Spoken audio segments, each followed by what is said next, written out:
with a token cut in the first year of $1 trillion in 1 year.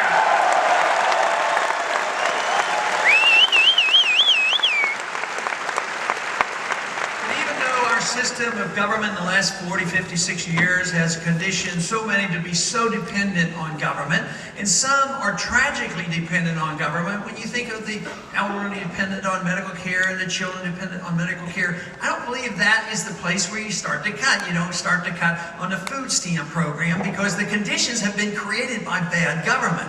So I want to work our way out of it. I want to have priorities. So where my priorities are to cut the big bucks are the dollars that we spend so foolishly overseas.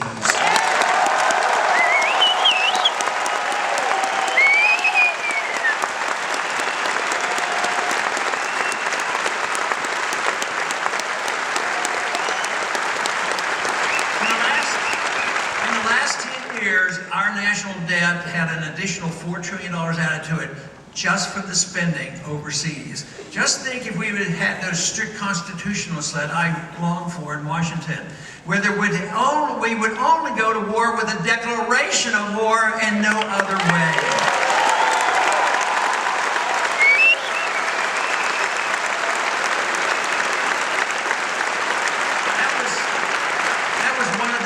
Beefs of the founders of the country and the revolutionaries against the British. And the king would go to war, and then they would get taxed to pay for the wars.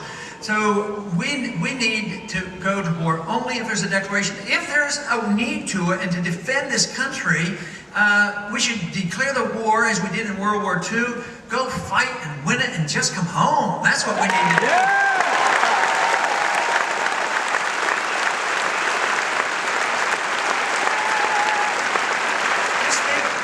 The difference, World War II, fighting two huge nations, Germany and Japan, less than 4 years they were defeated.